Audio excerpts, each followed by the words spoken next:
students, how are you? I hope you all will be fine. So today we will do exercise of chapter 8, winds, storms and cyclones. So let's start from question number 1. Here answer is also given, so see carefully. A. Wind is moving air.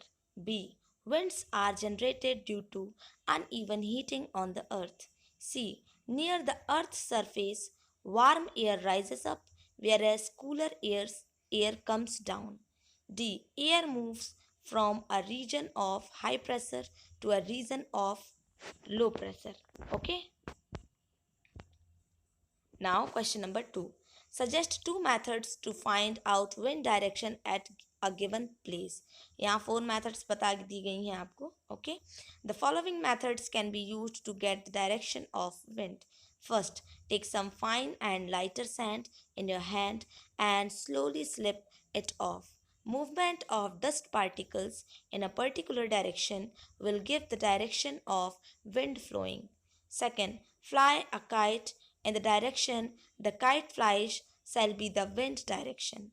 Third, take bit of paper on your palm. The piece will fly in the direction of wind is blowing. Fourth, use anemometer or wind vane. Question number 3. State two experiences that made you think that air exerts pressure other than those given in the text. So the answer is we can experience air pressure in our daily activities such as first, tree leaves and branches flutter due to pressure exerted by air in the form of wind. Second, it is difficult to ride a bicycle against the wind, but it is much easier in the direction of wind. Now, question number 4. You want to buy a house. Would you like to buy a house having windows but no ventilators? Explain your answer. So, the answer is smoke from kitchen and warm air being lighter rise up. If there is no outlet like ventilators, it will be difficult to escape for warm air and will heat up the room and could cause suffocation and discomfort.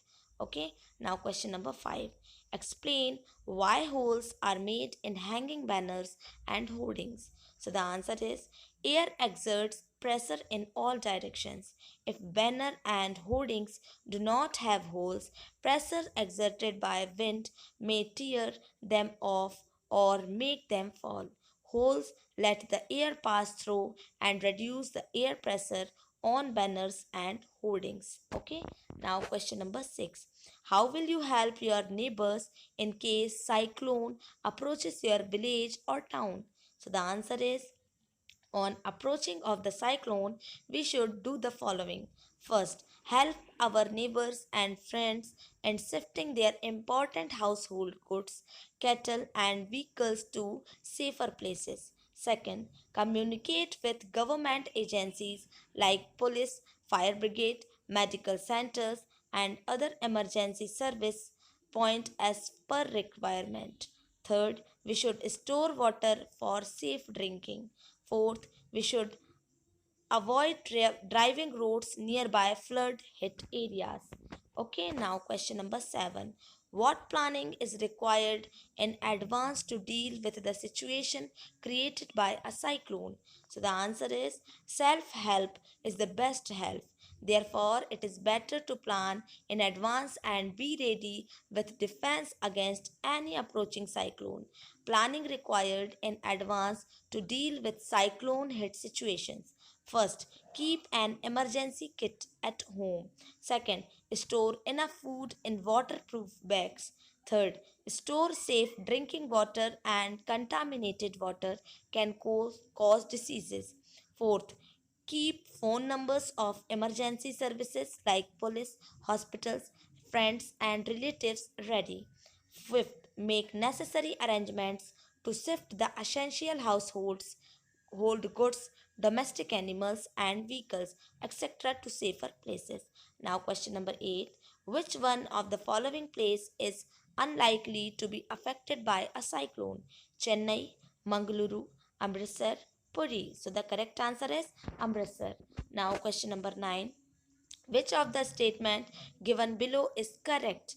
First, in winter the winds flow from the land to the ocean. Second, in summer, the winds flow from the land towards the ocean. Third, a cyclone is formed by a very high pressure system with very high speed winds revolving around it, or the coastline of India is not vulnerable to cyclones. So, the correct answer is in winter, the winds flow from the land to the ocean. Okay, here your exercise is completed. So, write this exercise in your fair copy.